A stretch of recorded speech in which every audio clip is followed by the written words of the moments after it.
Bueno, creo que voy a arrancar, ya se irán sumando en el camino.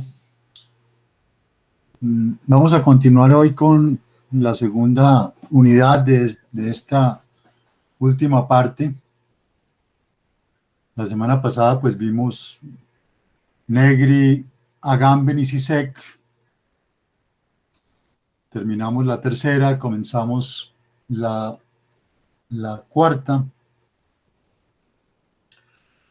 Ya esto que son los puntos de fuga del pensamiento político contemporáneo. Y hoy pues vamos a entrar a desarrollar lo que es la decolonialidad y todo lo que sería, digamos, la propuesta en últimas de una democracia decolonial como democracia propia. Eh, Comencemos por plantear cómo en el marco de eso que vimos, la posmodernidad como problema, y el surgimiento desde diferentes disciplinas de los post, ¿sí? Que de alguna manera cubrió digamos, esta nueva condición que empieza a presentarse a finales de los 60, que en buena parte arranca, aunque no arranca propiamente, pero que en buena parte se establece como punto de partida, mayo del 68. Empieza a configurarse lo que para muchos era el surgimiento de una nueva edad histórica, en la medida en que, como hemos visto, se iba bosquejando, se iba adivinando entre la niebla un nuevo tipo de sociedad que estaba surgiendo, que empezaba a surgir.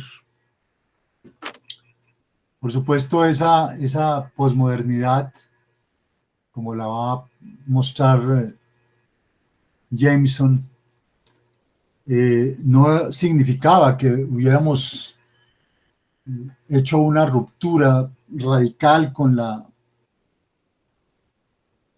el capitalismo particularmente, en la medida que además en este instante, finales de los 60, comienzos de los 70, empieza también, digamos, a configurarse una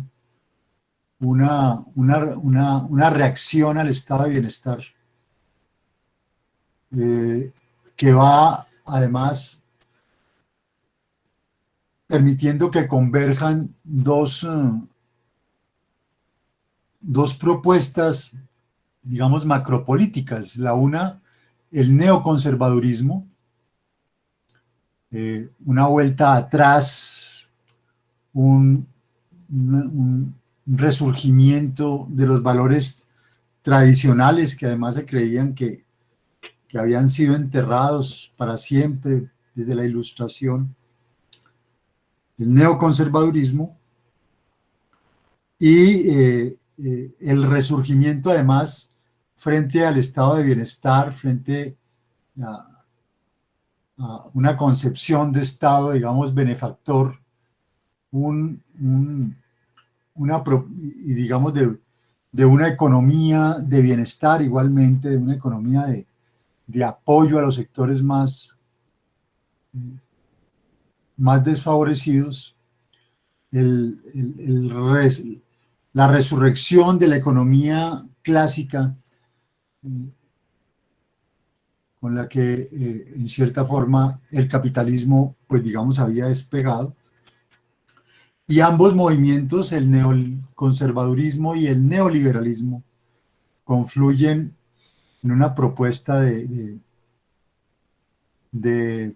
Estado mínimo, de Estado pequeño, ¿sí? Frente al estado de bienestar, que era un andamiaje institucional enorme. Ambos, digo yo, decimos, confluyen en esta propuesta del Estado mínimo y simultáneamente en una reconfiguración del régimen de acumulación capitalista que pasa, digamos, de un Fordismo rígido a lo que se va a conocer como postfordismo. Es decir, el sistema postfordista sobre el que se va a sustentar toda la globalización, la transnacionalización del capital y que se extiende al mundo entero.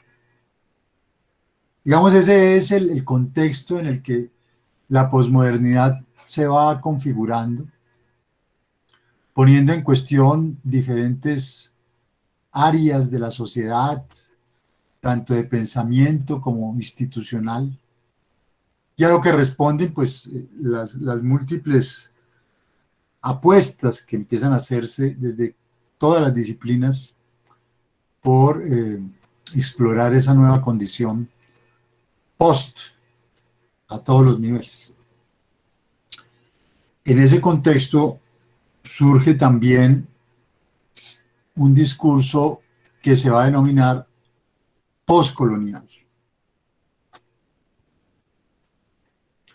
Esa poscolonialidad, por supuesto, proviene inicialmente de la crítica postestructuralista, digamos estructuralista y postestructuralista, que como ya vimos, se va consolidando y se va fortaleciendo a partir de la posguerra. Comienza pues con el planteamiento de Levi-Strauss de cuestionar al pensamiento occidental y se profundiza paulatinamente pues con los postestructuralistas, inicialmente estructuralistas, con Foucault, con Lacan, con Deleuze, con Derrida, en el pensamiento francés, que lentamente pues van siendo, como vimos, unos profundos críticos de la subjetividad occidental, unos profundos críticos de la subjetividad moderna occidental realmente, ¿sí? Que también hay que entender que la modernidad tiene además pues, diferentes expresiones, ¿no? Hay una modernidad japonesa, hay una modernidad jacobina, autoritaria, ¿sí? Hay una modernidad eh, propiamente, digamos, europea, occidental, y hay una modernidad eh, estadounidense, específicamente, en fin, la modernidad tampoco, digamos, se manifiesta en una sola línea.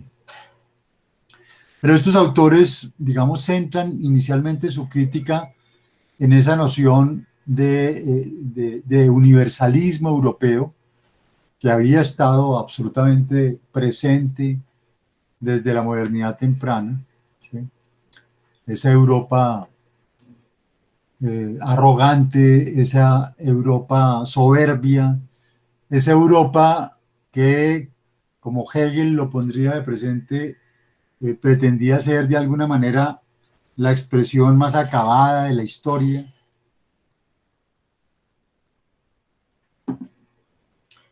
Y pues toda la crítica estructuralista y postestructuralista se enfila contra esa concepción.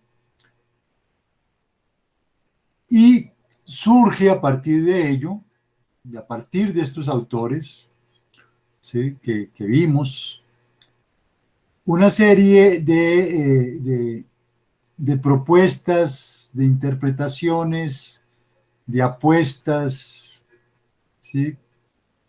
Por parte, sin duda, de las élites intelectuales de las excolonias inglesas particularmente, pero también de las excolonias francesas, no de las no en especial de las excolonias españolas y portuguesas, pero sí de las inglesas, francesas, incluso belga, en fin, todo lo que habían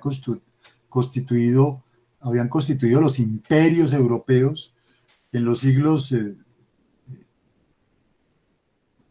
anteriores, desde, desde el comienzo mismo de la modernidad, habían conquistado y colonizado prácticamente el mundo entero. Pero indudablemente, digamos, tienen en un primer momento las élites, las colonias inglesas y las élites intelectuales en ellas, digamos,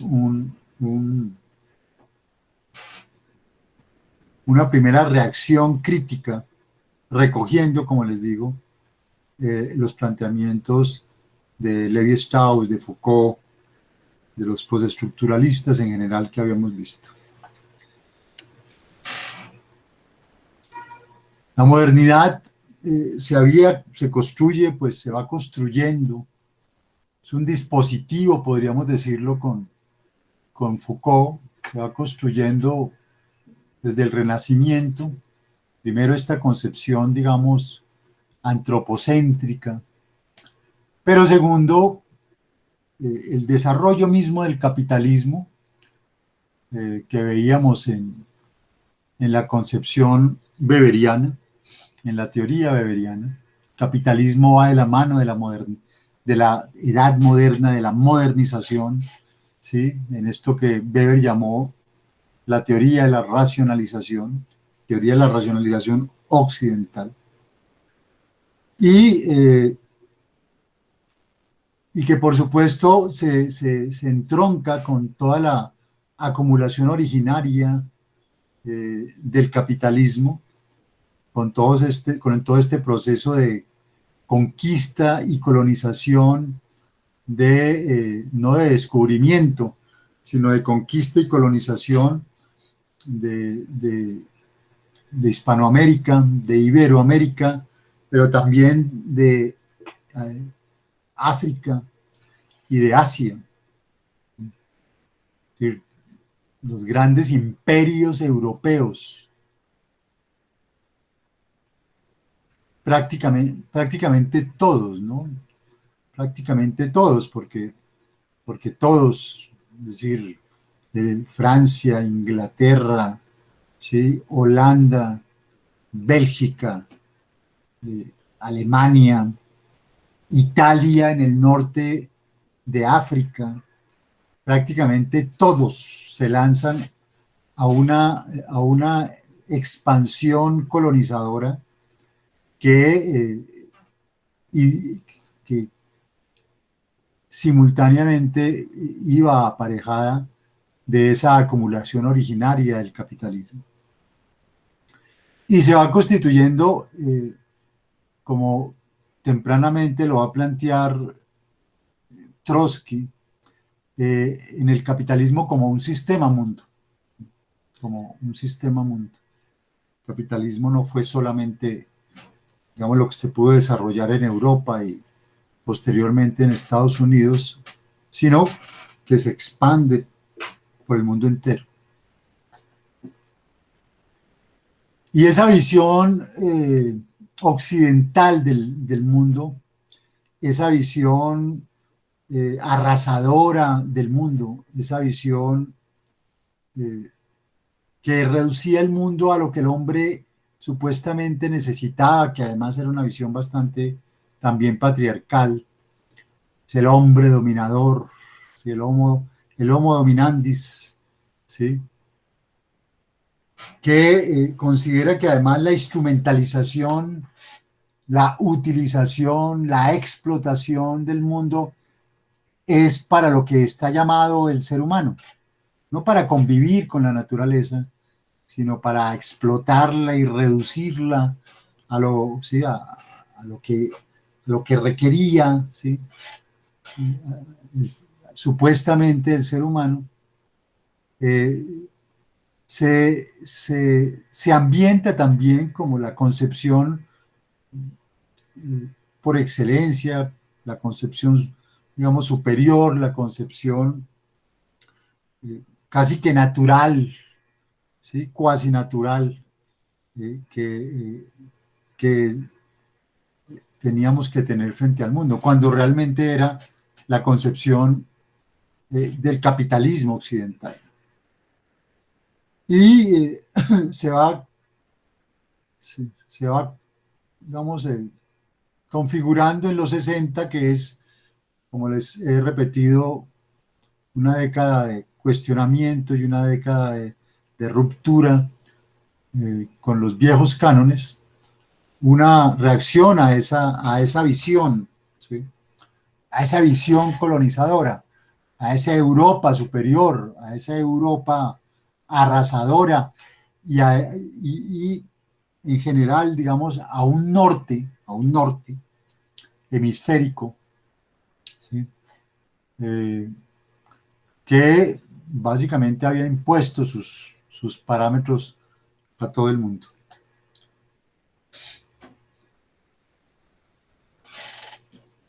Esa colonización va a tener tres pilares desde el comienzo de la modernidad: la ciencia, por supuesto, la, el derecho como construcción jurídica y la democracia liberal como, como instrumento político, instrumento de concertación político. Las tres en conjunto, digamos, constituyen el corazón de la modernidad.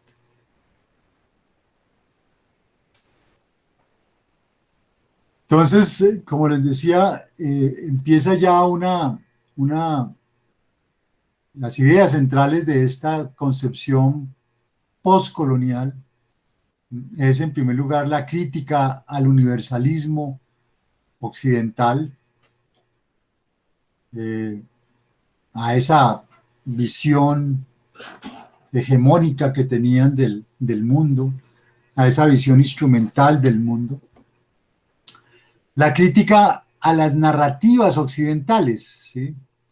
A el concepto de racionalidad, al concepto de progreso, al concepto de emancipación política, a su visión de la historia, como si la expresión máxima de la historia efectivamente hubiera sido el mundo eh, eh, europeo estadounidense o europeo norteamericano, digamos por extensión.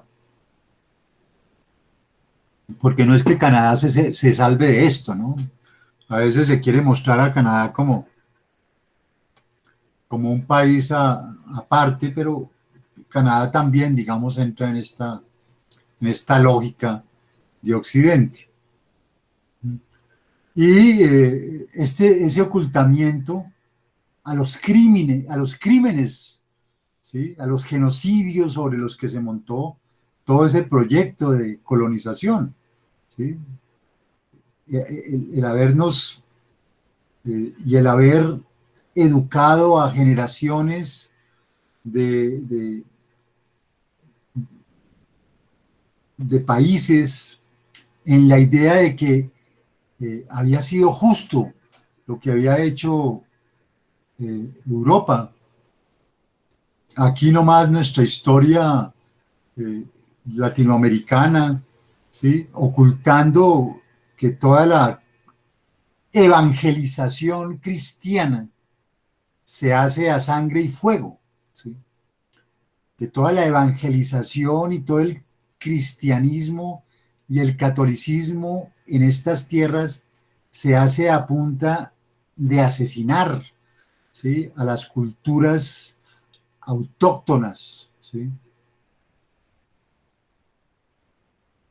Porque ahí también va la religión de la mano de la colonia,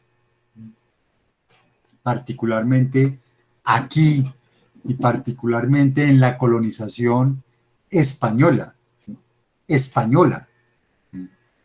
Ni siquiera la colonización portuguesa es tan sangrienta como lo es la colonización católica en América Latina, ¿sí?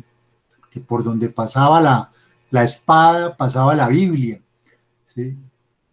Y quien no creía en la Biblia quedaba a merced de la espada. Entonces, todas esas narrativas, incluyendo la religiosa, empiezan a ser cuestionadas y empieza también, digamos, a concebirse una idea de la pluralidad de tiempos, ¿sí? De que el tiempo, que es tan subjetivo, no dependía solamente de, de lo que Europa y más tarde Estados Unidos habían terminado imponiendo. Entonces hay, digamos, una ampliación de esa noción de conocimiento, ¿sí? Eh, que inicialmente se había concentrado en la ciencia. Por eso todo el pensamiento autóctono, todo el pensamiento indígena es despreciado, es mirado como algo inferior. ¿Mm? Y de ahí porque el poscolonialismo muestre que la colonización no fue solo una colonización eh, del poder, no fue solo una colonización eh,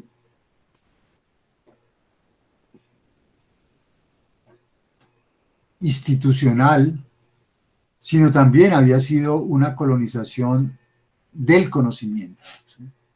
Y que todo eso se había legitimado y se había impuesto a través de toda una narración articulada, consistente, que buscaba mostrarnos a nosotros, los del tercer mundo, como seres inferiores al europeo, ¿sí? Al europeo inicialmente, después incluso inferiores al estadounidense. Y ahí entonces empiezan a surgir estos intelectuales críticos. Fíjense que dentro de la reconstrucción del poscolonialismo, uno de los primeros es un francés, ¿sí? Un francés, eh, Frantz Fanon, ¿sí? Argelino, que va a escribir este libro que será uno de los hitos y de las banderas del poscolonialismo, los damnificados de la tierra, los condenados de la tierra, ¿sí? A los argelinos, que era una colonia francesa, se los va a llamar los pies negros, ¿sí? Hasta el día de hoy, digamos que todavía persisten, digamos, muchas las generaciones eh, los herederos de las generaciones de franceses argelinos todavía son descalificados con ese término despectivo, pied noir, los pies negros, ¿sí? Para hacer alusión a su, a sus raíces africanas. Albert Camus, de quien hemos hablado, era un argelino. Por eso su libro el extranjero, ¿sí? Porque por supuesto lo que él trata ahí de mostrar es cómo en el marco de una cultura hegemónica, blanca, francesa, el, el pied noir, el argelino, siempre fue visto como un ciudadano de tercera. Entonces, Fanon muestra cómo el colonialismo eh, no solamente es económico, político, social, sino que también es cultural y es psíquico, ¿no? Es la colonización de la mente, es hacer sentir al heredero de la otra cultura, ¿sí? A hacerlo sentir extraño, ¿sí? Hacerlo sentir diferente, hacerlo sentir otro, ¿sí? Y por eso Fanon, pues, muestra que todo ese digamos, dispositivo, toda esa estrategia de colonización es violenta per se, y cómo para confrontarla, pues es necesario acudir a la violencia, ¿sí? A la violencia, por supuesto, no solo física, sino también a la violencia eh, cultural, a la violencia política, a la violencia social, porque es levantarse contra todo un imperio de dominación múltiple, integral, heterogéneo, disperso en toda la sociedad, que requiere, por supuesto, digamos, un enfrentamiento radical. De ahí, pues, varios de sus pensamientos, todo pueblo colonizado, es decir, todo pueblo en cuyo seno haya nacido un complejo de inferioridad a consecuencia del enterramiento de la originalidad cultural local, se sitúa siempre, se encara en relación con la lengua de la nación civilizadora, es decir, de la cultura metropolitana. Yo, como les he dicho, que estudié en un liceo francés, que son colegios que están en todo el mundo. Ustedes encuentran liceos franceses, incluyendo en Indonesia. Eh, y aunque tuve la fortuna, como les he contado, de recibir a los profesores que ya venían a reaccionar contra esa misma, digamos, concepción de su cultura, también tuve profesores con un profundo odio y resentimiento hacia América Latina, profesores que odiaban así visceralmente lo nuestro, que en sus clases manifestaban su profundo desprecio, ¿sí? Al tercer mundo en general, ¿sí? Y a Colombia particularmente. Es decir, yo puedo dar testimonio de esa conciencia colonial, ¿sí? Que insisto en esto, yo lo viví en ese colegio, ¿sí? Pero después lo volví a vivir en la Universidad Nacional, porque la Universidad Nacional es, y las universidades son, así no lo queramos, así como podemos tener, digamos, acceso a una dimensión crítica de conocimiento y que podemos plantear un diálogo de saberes, el corpus de las universidades es básicamente la transmisión del pensamiento colonial. ¿Sí? Ese es casi que uno podría decir, perdónenme, la razón de ser de las universidades. Lo llama universidad, universalidad. ¿Sí? Entonces ustedes, es muy difícil encontrar, incluso en la Universidad Nacional, ¿sí? Posturas críticas frente al propio conocimiento que nosotros estamos transmitiendo. Yo les cuento acá, hice parte de esta comisión que se ha llamado de planeación al 2034 de la universidad, y en esa comisión estaba con profesores de medicina, con profesores de ciencias humanas, con profesores de ingeniería, con profesores de ciencias, y ustedes vieran lo difícil que es eh, poder convencer a los colegas de que lo que nosotros transmitimos es un conocimiento colonial, ¿sí? Y de que la investigación de la Universidad Nacional, si por algo tendría que distinguirse y diferenciarse, es por ser una investigación decolonial, ¿sí? Una investigación que critique sus propios presupuestos, ¿sí? Eso, cuando ustedes se lo dicen a un médico, a un abogado, a un ingeniero, a un matemático, es muy difícil de que lo entiendan porque el corpus de su conocimiento, de su experticia, es la colonialidad. Entonces de ahí digamos, por qué el discurso, digamos, postcolonial y decolonial, como lo veremos, sea una bandera para, para, para levantar en nuestras universidades, ¿sí? Sea la necesidad imperativa, no voy a decir yo de negar todo el trasegar la historia, pues el mismo conocimiento que hemos recibido, eh, eminentemente colonial, occidental, pero sí por lo menos para que sea un diálogo de saberes, como se ha llamado, ¿sí? Y para que abramos un espacio de reconocimiento a las otras visiones, a las visiones propias, ¿sí? Nuestras.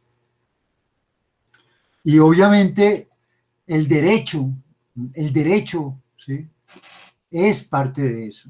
El derecho que se enseña es, es una construcción por excelencia colonial, ¿sí? El capitalismo se montó, lo vimos con Weber, desde lo que es la racionalización del derecho. Entonces, lo que se enseña en una facultad de derecho es, por excelencia, un pensamiento colonial, ¿sí?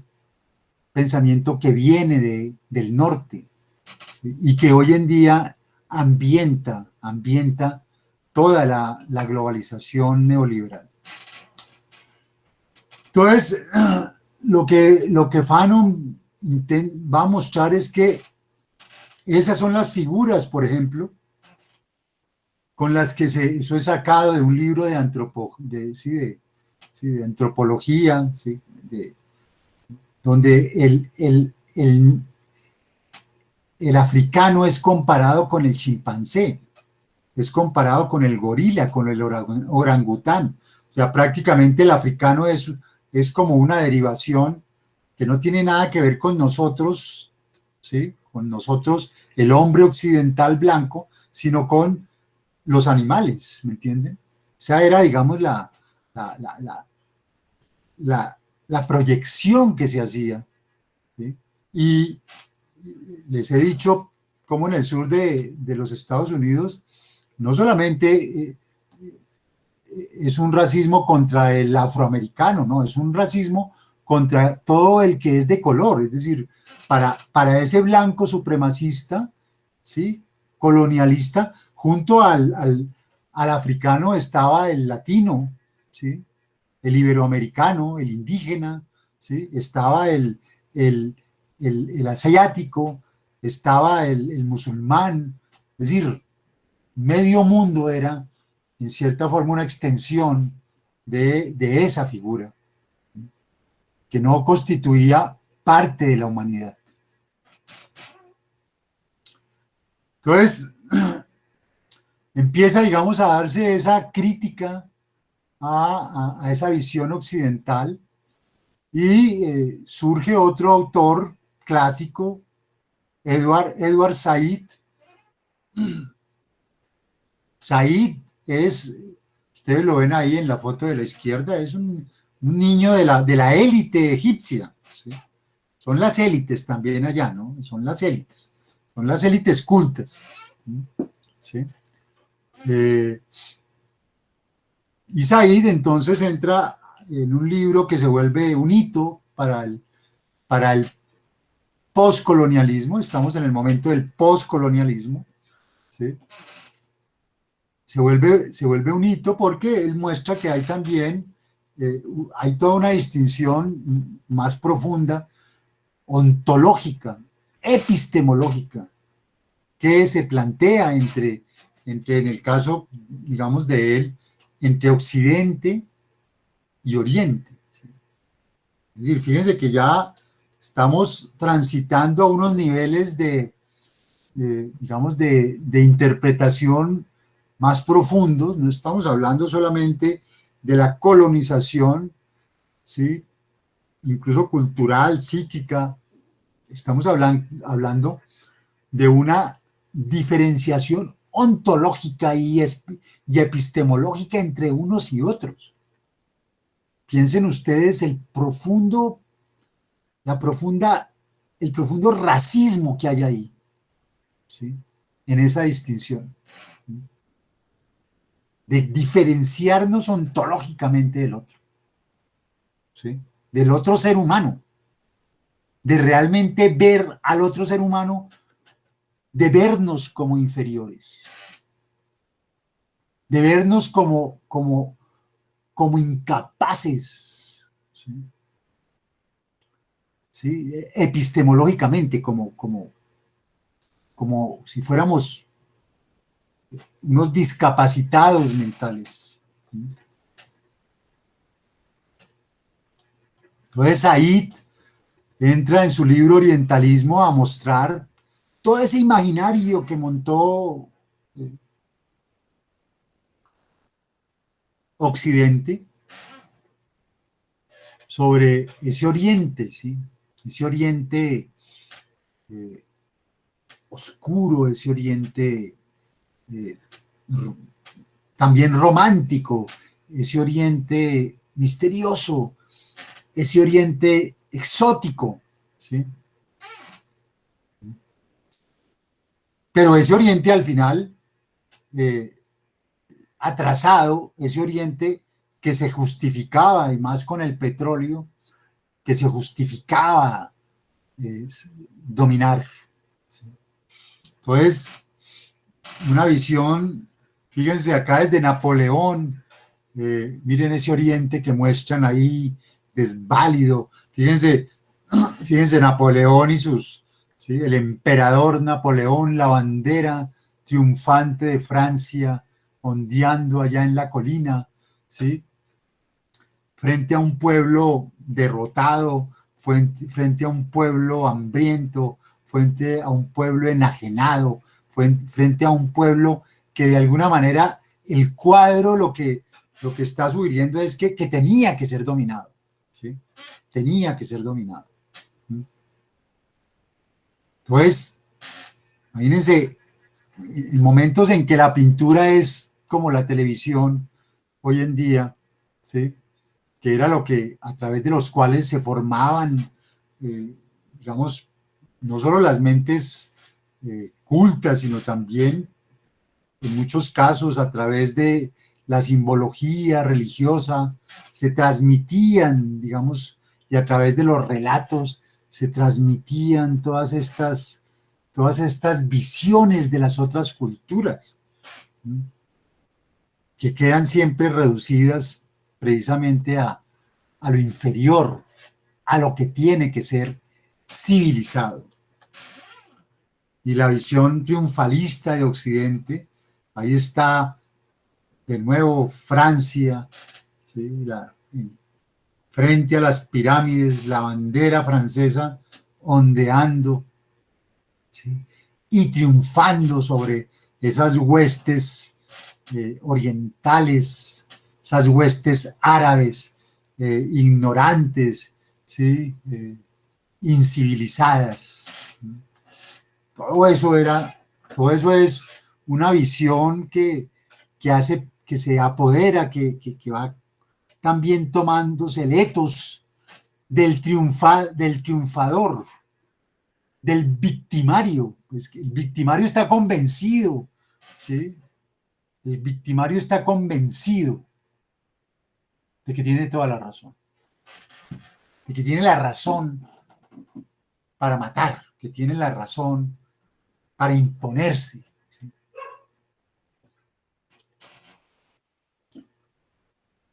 Entonces, Said eh, precisamente muestra esa diferencia ontológica, esa diferencia epistemológica que todo ese discurso occidental proyecta, ¿sí? Sobre eh, Occidente. ¿Sí? Digamos, y que en última no es más que también una visión distorsionada, como una caja oscura, en la cual el mismo Occidente invierte su propia imagen, ¿sí? Su propia pobreza, su propia miseria, su propia debilidad de alguna manera se proyecta en el otro, como si el otro fuera el causante de ella y el occidental fuera el causante, digamos, de lo bueno, del progreso, de lo positivo, ¿sí? Y lo otro fuera el causante de lo negativo. Todo eso lo, lo profundiza Said en su libro, muestra el gran prejuicio y al mismo tiempo, digamos, sus deseos escondidos, ¿no? Porque es muy interesante, a mí personalmente siempre me ha causado mucha curiosidad digamos, la visión del harem, ¿sí? Las pinturas sobre el harem. ¿Sí? Hay una extraña fascinación en la pintura del siglo XVIII, XIX, incluso XX, de la figura del harem eh, oriental, ¿sí? Y claro, como era la cultura musulmana es una cultura polígama, ¿no? Polígama. Por supuesto, eso al occidental siempre le generó, de una parte, por supuesto, el rechazo moral, ¿sí? Religioso, ¿sí? La defensa de la familia monogámica, pero de otra, lo subyuga, ¿sí? Le causa digamos, una fijación, diría Freud, una fijación psíquica eh, especial, ¿no? La figura del harem. Y vienen a partir, digamos, de esa crítica poscolonial y retomando el término de subalternos de Gramsci, lo que se va a conocer como los estudios subalternos. Es que el problema no solamente eran, digamos, eh, las otras culturas, el africano, el oriental, el indígena, el latinoamericano, ¿sí? El africano, no. El problema es que en sus propias sociedades, los subalternos, ¿sí? ¿Sí?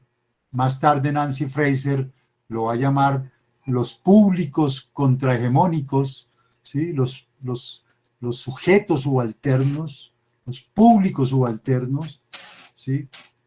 Eh, van también a ser excluidos, van también a ser desconocidos, van a ser invisibilizados por raza, por etnia, por clase, por género, ¿sí?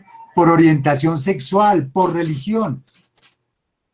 Entonces toda la historia nuestra, no solamente la invisibilización de Occidente frente al tercer mundo, ¿sí? Sino es también en nuestros contextos, en nuestros países, la invisibilización que han hecho las élites de sus propias periferias, de no considerarlas, de no tenerlas en cuenta, ¿sí? Fíjense ustedes, acá nomás en Colombia, la condición del Chocó, de la costa pacífica, ¿sí? De la costa nariñense en el Pacífico, de Putumayo, de Vichada, del Amazonas, de la Orinoquía, ¿sí? De Arauca, del norte de Santander, de La Guajira, es decir, toda esa periferia absolutamente olvidada, no hay voz ahí, casi invisibilizada. O sea, los medios de comunicación la potencian cuando hay masacres, y claro, las masacres en medio de la indolencia de esas élites, pues es lo único que está en el orden del día. O las tragedias, como la de San Andrés y Providencia, ¿sí? Que ahí sí entonces ponen a recolectar ayudas a todo el mundo, pero no a poner la platica, que en últimas es la plata de todos nosotros, la plata del Estado para para apoyar las reconstrucciones.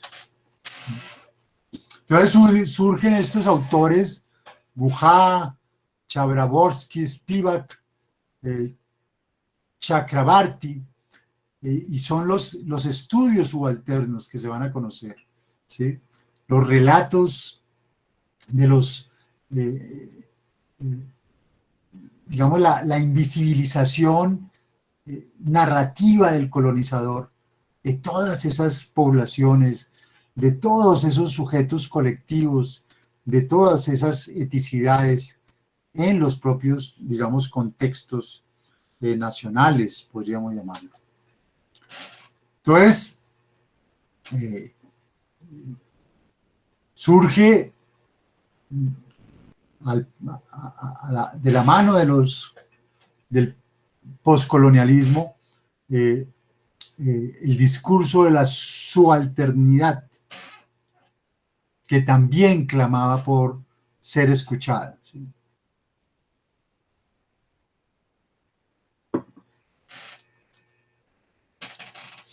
Fíjense la riqueza simbólica de las cosmogonías, por ejemplo, de este pueblo australiano aborigen, ¿sí?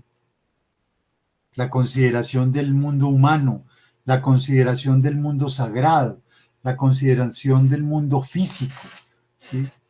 Todas sus rituales, sus ceremonias, sus reglas, ¿sí? Su territorialidad, su concepción de solidaridad, de pueblo, ¿m?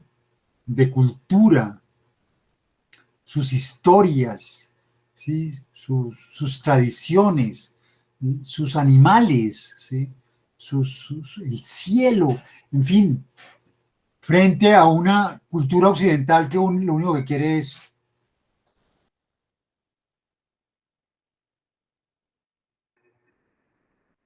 coger los árboles y convertirlos en muebles. Eso es Occidente. Comparen ustedes la riqueza simbólica de esas concepciones de mundo, ¿sí? Puede que digan, ay, pero es que eso no existe, que eso no es nada, que eso es, sí, no, eso sí existe, porque eso está en la mente de las personas, ¿sí? De lo que está en la mente de las personas existe ahí en su mente y existe en su entorno, y es lo que les permite convivir, y es lo que les permite tener relaciones intersubjetivas sólidas y significativas, ¿sí? Pero se produce lo que se va a conocer como el giro decolonial, ¿sí? Porque la poscolonialidad, que también tiene un sesgo muy discriminatorio, ¿no? Eh, los autores poscoloniales tenían que hablar inglés, ¿no? ¿Sí? Como básicamente habían surgido en las excolonias inglesas, el poscolonialismo tenía un idioma, que era el inglés, ¿sí? Por eso esas élites hablaban el inglés, ¿sí? Y son ellas las que después van a poder ir a los congresos postcoloniales, pero porque podían presentar la ponencia en inglés, no la podían presentar en las lenguas vernáculas propias. Entonces empieza a haber también, así como el postestructuralismo fue una crítica del estructuralismo y el posmodernismo fue una crítica del postestructuralismo, el término poscolonial también es objeto de crítica, porque en cierta forma reproducía lo que denunciaba, es decir, la colonialidad.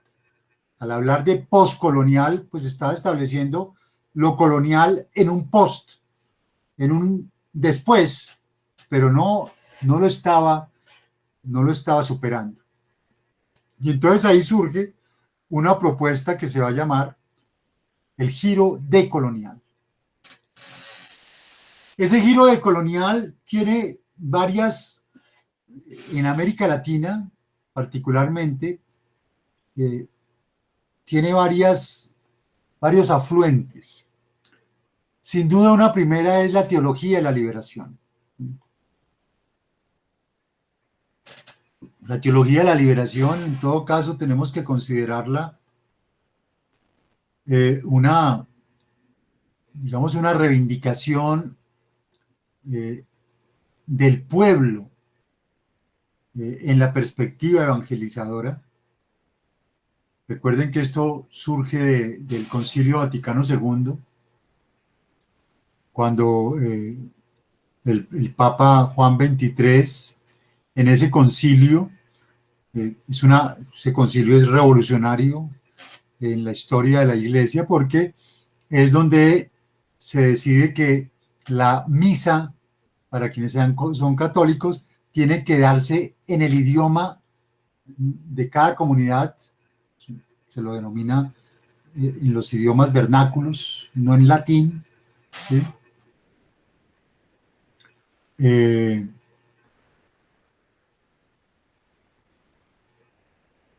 Y de cara a la feligresía, ¿sí?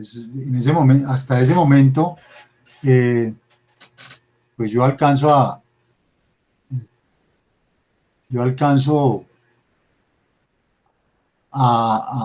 ir a misa, pues cuando iba a misa, aquí entre nos, yo alcanzo a ver al sacerdote de espaldas a la feligresía, hablando y dando la misa en latín. ¿Sí? No entendía nada. ¿Sí? Era un niño, pues obviamente, pero por supuesto no entendía nada. ¿Sí? Ni nadie entendía nada. Que nadie hablaba latín, imagínense. ¿Sí? Y es el Concilio Vaticano II en el 64 que establece que a partir de ahí la misa tiene que darse, el sacerdote tiene que ponerle la cara a la feligresía. ¿Sí?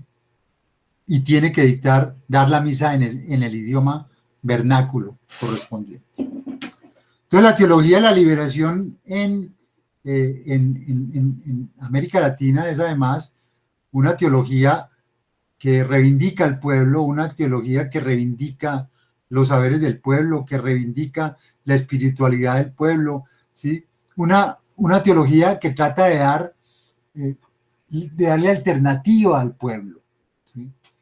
Que trata de darle alternativa, ¿sí? Que trata de poner el acento en las necesidades de la gente.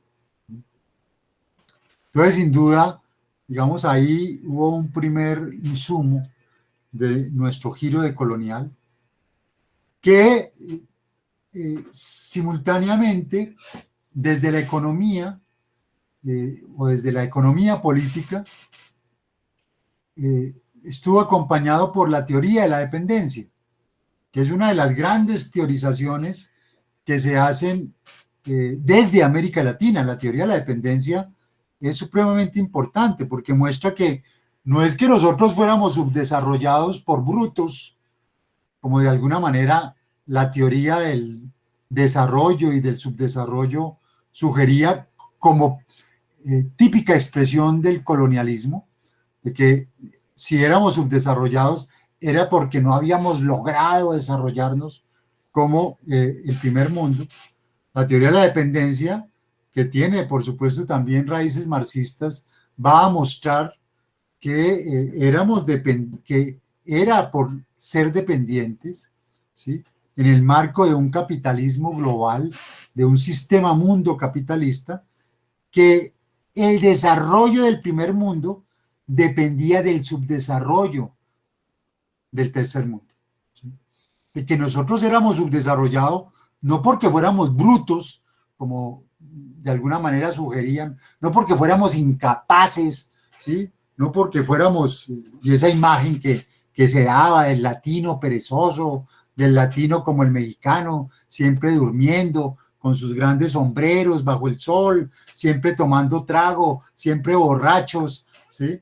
Que es así como es la caricatura de Latinoamérica, particularmente esa visión de Walt Disney, ¿sí? De mostrar al latinoamericano como borracho, ¿sí? Como ladrón, ¿sí? Como vago, como perezoso, como dormilón. No, esa era la visión de ellos. Pero la teoría de la dependencia muestra que somos, si estamos, si no hemos logrado un desarrollo pleno, no es porque no podamos, ni porque no tengamos capacidades, sino porque la metrópoli, ¿sí?, explotó al satélite. Su riqueza, la condición de su riqueza fue nuestra pobreza. Porque la riqueza que sacaron de acá, ¿sí?, nos dejó mermados por completo, ¿sí? Sin hablar, por supuesto, de la misma colonización mental, ¿sí?, que generaron. Y finalmente la filosofía de la liberación, que como siempre lo mostramos, pues fue la hermana menor de la teología de la liberación, nunca alcanzó, pues, digamos, su estatura, ni su difusión, ni su fuerza, ¿sí? Pero indudablemente, pues, intentó ser de alguna manera, digamos, un movimiento que recogía, pues, esa postura crítica frente al pensamiento occidental eurocéntrico y opresor.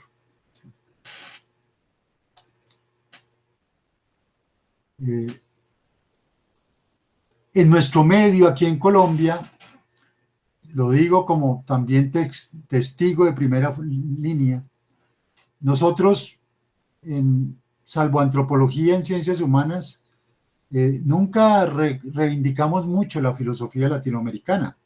No, nosotros teníamos que aprender, era Platón, Aristóteles, ¿sí?, la Edad Media, veíamos dos Marx, veíamos a Hegel, a Kant, veíamos a Husserl, ¿sí?, veíamos ¿sí?, el pensamiento contemporáneo de Sartre, en fin, pero acá no se daba, y todavía no se da una sola materia de filosofía latinoamericana, ¿sí? No se da. La filosofía latinoamericana se incubó en este país, ¿sí?, y se propagó en este país por los congresos de filosofía latinoamericana que se hacían en junio y julio, porque era la época en que venían los profesores de todo el país a hacer sus cursos de pedagogía y didáctica en la Universidad Santo Tomás.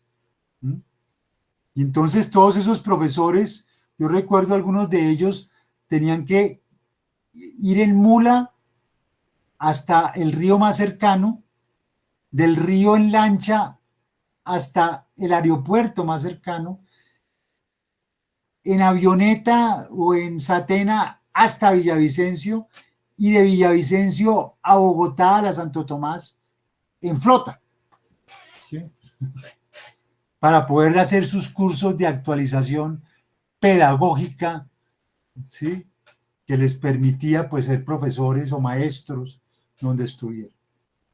Entonces, por supuesto, estos congresos de filosofía latinoamericana, que en la Nacional nunca se realizó ni uno solo, ¿sí?, los realizó básicamente todos la Universidad Santo Tomás. Porque en todo caso, por eso les insisto, nosotros nos formamos incluso en la universidad despreciando lo latinoamericano. ¿Sí? Y hasta ahora podríamos decir que, digamos, eso se ambienta y se reconoce en algunas disciplinas, en algunas, ¿sí?, porque todavía hay muchas, la filosofía latinoamericana o el pensamiento propio pasa como el río sobre las piedras. Entonces estos congresos fueron los que ambientaron también toda esta historia. Y fueron los que consolidaron esta hermenéutica de la cultura latinoamericana, ¿sí? Esto que estoy mostrándoles ahí, esta consideración de la cultura, y fíjense que esto es una universidad religiosa, católica, y sin embargo reivindicaban una concepción de la cultura hecha por el hombre. Y una concepción, una cultura hecha por el hombre con un núcleo ético-mítico. Un núcleo ético-mítico que requería un trabajo hermenéutico. Eso que ustedes, o eso que los abogados hoy se los ponen a hacer con los principios del sistema jurídico, en buena parte proviene ese trabajo hermenéutico de este movimiento de hermenéutica de la cultura latinoamericana. ¿Sí? Y trata de sintetizarse la historia, no solamente en el periodo republicano, ¿sí?, o colonial, sino también reivindicar el periodo precolombino y tratar de desentrañar nuestra identidad desde nuestras cosmovisiones. Entonces, se va, digamos, consolidando un concepto integral, crítico y dinámico de la cultura. ¿Sí? La cultura es también un espacio de conflicto de interpretaciones. Requiere la crítica y la interpretación de los símbolos. ¿Sí? Y requiere la misma crítica del concepto de interpretación. Requiere un trabajo de arqueología, ¿sí?, de dialéctica, de teleología, para entrar a desentrañar cuál es el sentido de la cultura. Entonces ahí la gran apuesta de estos planteamientos es que era mostrar que nosotros no solamente éramos una tradición occidental, sino que además, por el lado español, somos ya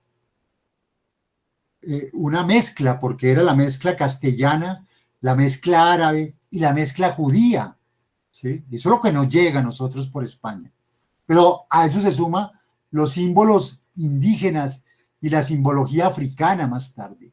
Y todo eso constituye una realidad cultural mestiza, ¿sí?, que se va a ver reflejada y que se va a ver de alguna manera abordada por la narrativa latinoamericana. Estamos en el momento del boom latinoamericano, de Vargas Llosa, de Carpentier, de García Márquez, ¿sí? Y entonces la narrativa se vuelve, digamos, el crisol desde donde nosotros podemos intentar comprender qué somos. Por eso la importancia, por ejemplo, de la literatura africana, ¿sí? Hay una literatura africana hermosa, ¿sí?, profunda, ¿no?, que da cuenta incluso los procesos de deformación ideológica que por supuesto también atraviesan las diferentes culturas. Y podríamos decir que esa hermenéutica de la cultura latinoamericana se quedó ahí, en ese intento de pensar la narrativa, y que hasta ahí llegamos, porque básicamente a partir de ahí empiezan los 90 y empieza, digamos, un proceso en el cual, digamos, esa reconsideración que se llegó a hacer de nuestra propia identidad paulatinamente se pierde, se desdibuja, no se pierde, se desdibuja y no vuelve a comenzar sino un par de decenas de años más tarde. Entonces, la colonialidad del poder es básicamente toda esa red de dominación colonial que después se junta con la dominación global, ¿sí? Y entonces ahí convergen, óiganlo bien, convergen la inercia de la colonialidad, ¿sí?, la inercia del colonialismo, y se junta con la globalización neoliberal a partir de los 90. Vimos el consenso de Washington, ¿sí?, cuando abordamos, pues, digamos, todo el paradigma autopoyético de Luhmann y todo el neoliberalismo, ¿sí? Y entonces, claro, los 90 ya es, digamos, la consolidación del neoliberalismo en el mundo entero. Y en el caso nuestro convergen ambos ríos, llamemos, ambos afluentes, ¿sí? En una sola realidad que es la sobrevivencia del colonialismo y que se junta con la globalización neoliberal que impone, que sigue imponiendo una subjetividad, ya en este caso transnacional, una subjetividad, la subjetividad que nos decía Negri del imperio, no del imperialismo, ya no son los imperialismos, sino del imperio, ¿sí? De la globalización, de una globalización de competencia salvaje, ¿sí? En donde se entremezclan estos elementos. Entonces, por eso la consigna es cómo descolonizarse, ¿sí? Descolonízate, la gran consigna de la decolonialidad. Una decolonialidad que reconoce que se desprende de la racionalidad moderna, pero que se abre a otras formas de pensamiento. Reitero que aquí la postura de la decolonialidad no ha sido, no, pues borrón y cuenta nueva, empezamos todo de cero, ¿sí? Nos vamos a vivir con los indígenas, nos vamos a vivir en las periferias, no, no, no. Vamos a reconocer, digamos, la dimensión crítica de la misma cultura occidental que en cierta forma nos dio los elementos, pero nos vamos a abrir a nuevas formas de pensamiento. Eso es como la decolonialidad inicialmente, digamos, se plantea y se presenta. Entonces, empieza, digamos, a plantearse un proyecto de, yo les había hablado, cuando vimos la modernidad, como la plantea Habermas, de una modernidad, de una posmodernidad crítica.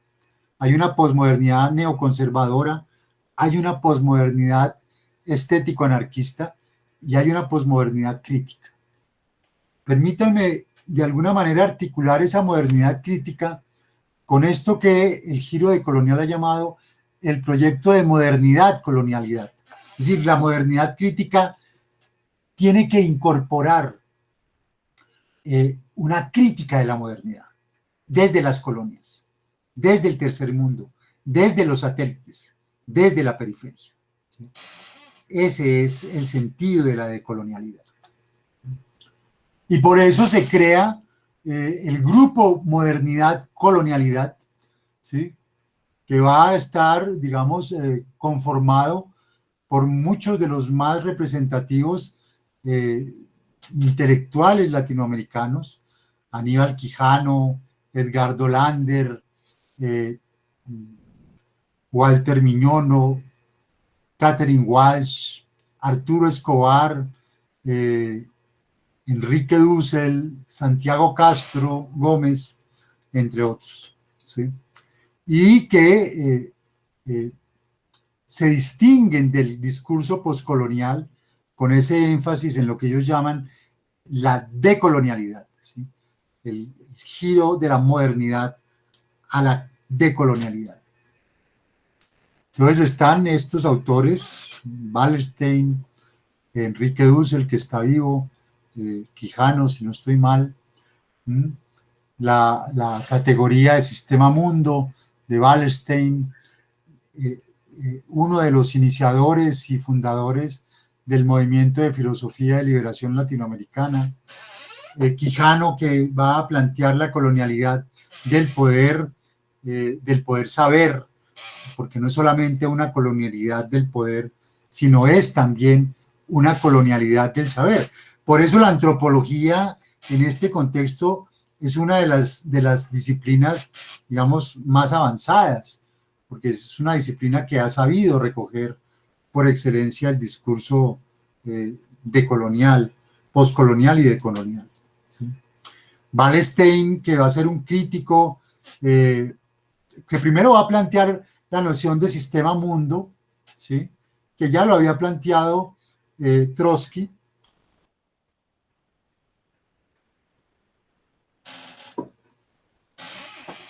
y que muestra pues cómo el capitalismo no era solamente un modo de producción, como lo plantea Marx, no, el capitalismo se expande y va creando un sistema mundo capitalista, ¿sí?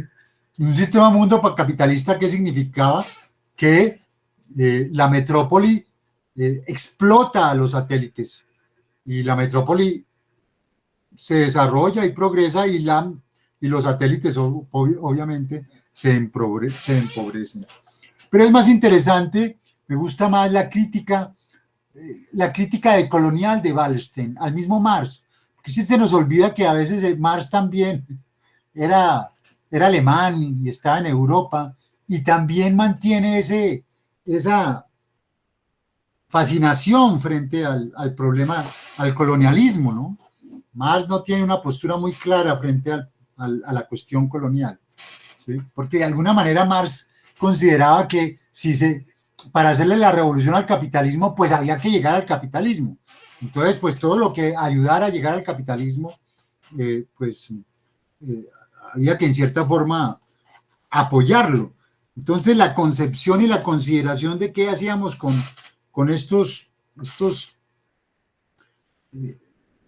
latitudes, estas realidades donde el capitalismo no era todavía pleno, digamos, eso a Marx todavía él no logró, digamos, abordar esa problemática a fondo, aunque tiene un librito sobre el colonialismo, ¿sí? Pero Wallerstein critica precisamente, ahí lo ven ustedes, Marx tenía un defecto importante, era excesivamente smithiano, la competencia era la norma del capitalismo, y chumpeteriano, el empresario es el agente del progreso, ¿sí? Y critica, digamos, un poco esa fascinación de Marx en últimas por todo eso que el capitalismo había de cualquier manera logrado en la historia de la humanidad. Dussel y su filosofía de la liberación, pues pueden ustedes abordarlo en Wikipedia, ¿sí? Pues para darse una idea general, ¿sí? La crítica al colonialismo, al imperialismo, a la globalización, al racismo, al sexismo, pero en la lectura que ustedes tienen de esta unidad, permítanme reivindicar que es de las que me parece, a mí hay cosas de Dussel que me gustan mucho.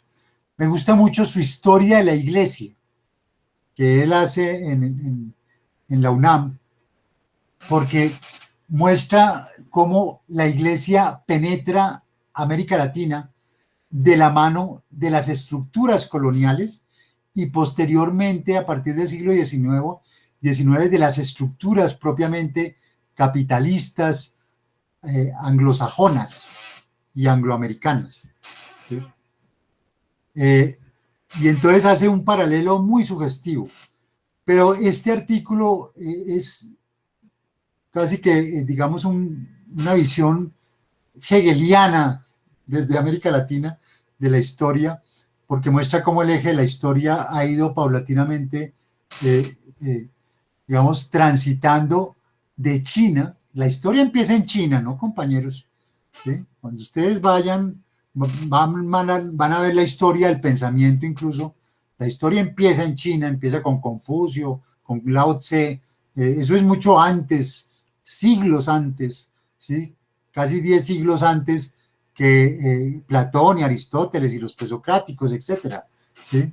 Es decir, la historia y la historia del pensamiento empieza en China, se desplaza después a la India, ¿sí? Igualmente, después a Oriente, a lo que, ¿sí?, denuncia precisamente Said, y solo en los últimos 2000 años llega a Occidente, porque 2000 años es lo que tenemos, 2500 años, ¿sí?, desde Aristóteles y Platón en la Grecia antigua.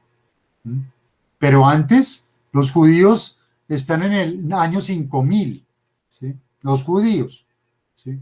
Y el año nuevo chino, pues ya uno habrá perdido la cuenta. Entonces, la historia no es Occidente. La historia no es lo que nosotros celebramos. Ay, que el año 2000 2020, ¿no? Pues, ¿sí? Los otros pueblos están siglos adelante de nosotros. Y entonces, fíjense también la soberbia de Occidente. Y Quijano con la colonialidad del poder, es decir, cómo la idea de, no solamente es el capitalismo, sino es la idea de raza. Sí, es decir, la colonia, por eso digo, el capitalismo se monta sobre la colonia. La colonia se había montado sobre la superación y la superioridad del español frente al indígena o del colonizador frente al nativo. Y después sobre eso se monta el capitalismo, pero mantiene la misma visión distorsionada, ¿sí? Y por eso, digamos, Quijano, peruano, reivindica a Mariátegui. ¿Mm? En ese orden, Mariátegui representa el empleo de las categorías elaboradas en la versión eurocéntrica de la racionalidad moderna, pero redefinidas por su inserción dentro de una perspectiva de conocimiento radicalmente distinta. ¿Sí? Y exponentes actuales, Miñolo, la geopolítica del conocimiento, es decir, vivimos permanentemente en una lucha geopolítica de conocimiento, ¿sí? En la misma universidad, por eso les digo, esto que acaba de pasar, que ustedes de pronto han podido escuchar, el tal planeación estratégica institucional 2034, para mí fue muy significativa de darme cuenta de la resistencia que tienen nuestros colegas de ciencias, de ingeniería, ¿sí? De medicina incluso, que un médico, váyanle ustedes a hablar de medicina tradicional a un médico, y obviamente esos son teguas, ¿sí? Ni siquiera aceptan los quiroprácticos, ¿sí? Entonces es una concepción absolutamente occidental de la medicina, es un no reconocimiento de los otros saberes.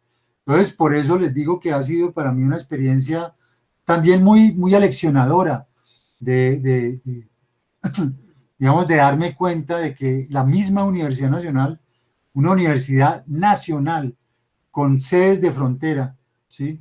Que de alguna manera no logra incorporar el saber de los satélites, que nuestros satélites son Arauca, San Andrés, Amazonía, Tumaco, ¿sí? Ahora Valledupar, ¿sí? En fin, esa es nuestra periferia. Y por supuesto, las estrategias de investigación, de enseñanza, aprendizaje, son absolutamente occidentalistas, ¿sí? No están propiciando realmente un diálogo de saberes. Y logré, en todo caso, que ahí quedara en la declaración pues final, que la investigación tenía que ser decolonial, ¿sí? Pero no crean que eso, que eso todos los colegas lo aceptaron con gusto. Entonces, Escobar, que va a mostrar cómo el tercer mundo fue un invento, claro, el tercer mundo, el tercero en la línea, ¿sí? El primer mundo, ahí el capitalismo, el socialismo, ¿sí? Porque ahí también se daban la mano unos y otros. La noción de pluriversos, que vivimos en universos diferentes. Es que eso no es que sean mentiras, ¿no? Vivimos en universos diferentes, en la misma ciudad, estamos en universos diferentes, ¿sí? Y Castro Gómez, que sin duda es quien más ha adelantado esa reflexión del giro de colonial. Y adivinen de dónde es egresado Castro Gómez, de la Santo Tomás, ¿sí? De la Santo Tomás. Del programa de filosofía de la Santo Tomás. Entonces Miñolo, su geopolítica del conocimiento, su violencia epistémica, sus epistemologías fronterizas, las formas subalternas de racionalidad que también tienen que ser recogidas, los espacios intersticiales, los espacios de encuentro, ¿sí? Por eso ese es el diálogo de saberes. Permanentemente ustedes, cada uno de ustedes, en su misma casa, cuando hablan con sus papás, cuando hablan con sus mayores, ese es un espacio intersticial, fronterizo de saber. Ustedes están de alguna manera confrontando, enfrentando, dialogando con saberes que vienen de atrás, con saberes del pasado que están representados en las figuras de sus mayores. Y ustedes que tienen también la responsabilidad de, de permitir que florezca un nuevo saber, que florezca un nuevo diálogo. ¿Sí? Escobar, la noción de tierra sintiente, de ahí pueden ustedes darse cuenta de dónde ha surgido lo de la tierra como sujeto de derechos, ¿no? Eso no es un invento del derecho, eso viene permeado por por todas estas posiciones y posturas, ¿sí? De las cuales, a Dios gracias, el derecho se está alimentando. Santiago Castro, la colonialidad como una forma de experiencia. Politeia, colonialidad del poder. Aletheia, colonialidad del saber. Y ethos, colonialidad del ser. La colonialidad es como un espíritu que nos posee, un espíritu maligno, el espíritu de la colonialidad, y del cual hay que tratar de exorcizar con un diálogo de saberes. Y esta pedagoga gringa, estadounidense, la pedagogía decolonial, que es quizá de las menos conocidas, que terminó viviendo en Ecuador, ¿sí? O por lo menos conviviendo también con Ecuador.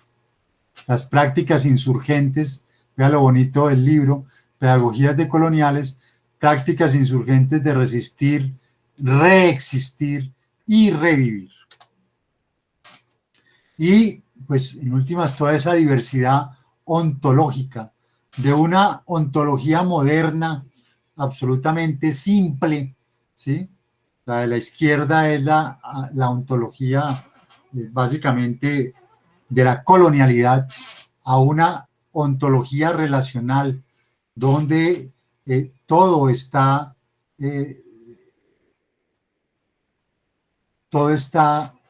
compenetrado, lo humano con el viento, con la hormiga, con la canción, con el jaguar, con la planta, con la roca, con el sonido, con la historia, con el instrumento, con el sitio. Ontología relacional.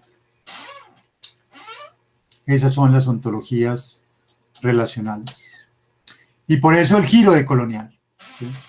Pasar del norte, en el norte, a más bien el sur en el norte, o hacer del sur como lo era siempre para los argentinos y para los latinoamericanos.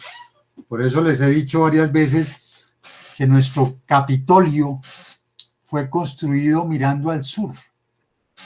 La parte que vemos desde la Plaza de Bolívar es la parte de atrás del Capitolio, ¿sí?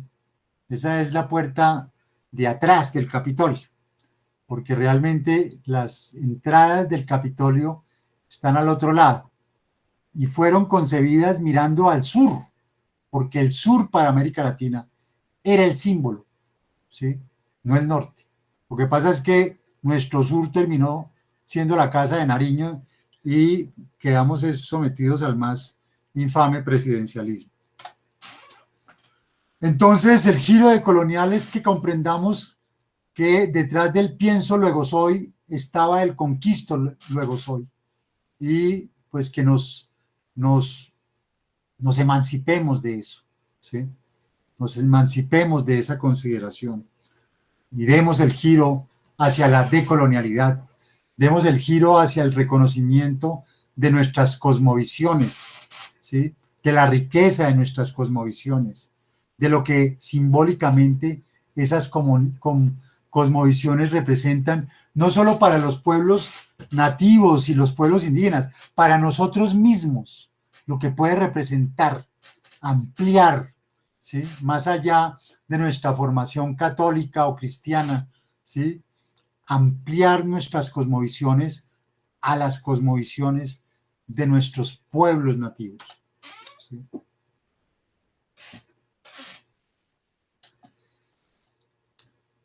Entonces, es necesario la denuncia de ese epistemicidio, ¿sí? Es importante considerar la decolonialidad como una episteme de frontera. Y aunque algunos autores plantean la decolonialidad como un proyecto antimoderno, yo retomo lo que les dije anteriormente y reivindico la decolonialidad como parte de una modernidad crítica.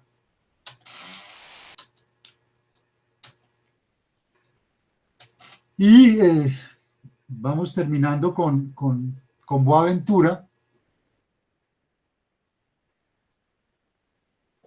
porque en Epistemología del Sur, de nuevo, Boaventura, este es uno de los libros, digamos, más afortunados de Boaventura, que muestra que la colonialidad y que la colonialidad se montó sobre el trípode de la ciencia, ¿sí? Del derecho y de la democracia liberal. Eso fue el trípode de la colonialidad. Eso fue el trípode de la modernidad. ¿Sí? Eso fue de la mano. Eso iba de la manito. El derecho, la ciencia y la democracia liberal están en crisis, ¿sí? Es la crisis del paradigma dominante y transitamos hacia una epistemología que dice incluso Boaventura, más allá de lo posmoderno, ¿sí? Un paradigma emergente donde todo el conocimiento científico natural es social, no hay diferenciación. Todo el conocimiento local es total. Todo conocimiento es autoconocimiento, que no es que uno conozca aparte de autoconocerse y que el conocimiento no influya en nosotros.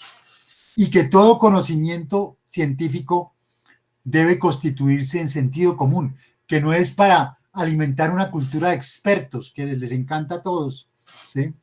La universidad, y esto es algo muy importante, está constituida para formar una cultura de expertos, ¿sí? Y de alguna manera eso es elitista. Es como diciendo, aquí estamos nosotros y aquí ya está el que no conoció. No, si uno conoce es para crear un conocimiento común. Plantea que esa epistemología del sur es igualmente la transformación de una epistemología de la ceguera a una epistemología de la visión. Una epistemología de la ceguera que cuestione lo que se ha considerado relevante, que cuestione la identidad, el tiempo, que cuestione los cánones de interpretación y evaluación y que intente, digamos, consolidar una epistemología de la visión, que intente buscar nuevos horizontes, que explore con la vista, ¿sí? Así como cuando ustedes exploran para no perderse. Miran, ¿sí? Miran, ¿sí? A ver para dónde coger. El que no sabe para dónde coger ya está perdido, ¿sí? El que no tiene más o menos pensada la dirección ya está perdido, ¿sí? Para donde coja está perdido. ¿Sí? Esa epistemología de la visión reivindica los conocimientos ausentes y los agentes ausentes, ¿sí? Y logra de alguna manera superar las escalas limitadas, las escalas restringidas que nos ha impuesto el conocimiento. Logra limitar la escalita del derecho, la escalita de la ciencia política, la escalita de la filosofía, la escalita de la ingeniería. Logra efectivamente con una mirada curiosa, con una perspectiva curiosa, tratar de contemplar la totalidad, ¿sí? Volver a comprender que el conocimiento es uno y es total, ¿sí? Es holístico. Y entonces esa sociología de las ausencias y de las emergencias tiene que ser necesariamente no una razón ilustrada como la del 18, sino una razón cosmopolita, ¿sí? Una razón que nos permite precisamente una hermenéutica diatópica, una hermenéutica, una traducción, una interpretación de otros saberes, los saberes de la India, de Occidente, del Islam, de China, de Asia, ¿sí? Y una traducción de concepciones de sabiduría y cosmovisiones. Una gran hermenéutica diatópica, ¿sí? Y solo eso logrará, dice Boaventura, que podamos superar el pensamiento abisal, el pensamiento del abismo, el pensamiento del abismo, porque de alguna manera Occidente y el mundo están galopando hacia el abismo, ¿sí? Con esta explotación desmedida, ¿sí? Con esta fractura y esta fragmentación del conocimiento, con esta fragmentación de la realidad, ¿sí? Con esta pérdida de sentido cosmológico, ¿sí? Que podamos de nuevo superar, digamos, ese riesgo de caer en el abismo, de que podamos de alguna manera sustentar una ecología de saberes que nos permita reconocer al otro y obviamente eh, unos esquemas de redistribución diferentes. Ese paradigma subalterno de reconocimiento y redistribución plantea para Boaventura una democracia, dice él, participativa, unas justicias y ciudadanías multiculturales y emancipatorias, unos sistemas alternativos de producción, una biodiversidad, saberes rivales y derechos de propiedad intelectual eh, comunes, incluso un nuevo internacionalismo laboral. Esa democracia decolonial tiene tres puntales: desmercantilizar, superar el neoliberalismo, volver, fíjense lo que estamos viviendo acá en Colombia, esto que ha pasado con la producción agraria, sí, la producción agrícola, estas ventas de papas sin intermediarios que tienen asfixiados a los campesinos, ¿sí? Desmercantilizar, ¿sí? Descolonizar, descolonizar las universidades, descolonizar la educación y democratizar, ¿sí? Una democratización que es el desborde de la democracia liberal, el desborde de la regla de mayoría, la demodiversidad, ¿sí? La democracia participativa, la ampliación deliberativa republicana de la democracia, la democratización del mundo de la vida, la microdemocracia, ¿sí? Y en todo caso la consideración de que el socialismo sin democracia no existe. Ahí están pues las mingas movilizándose, las movilizaciones ciudadanas.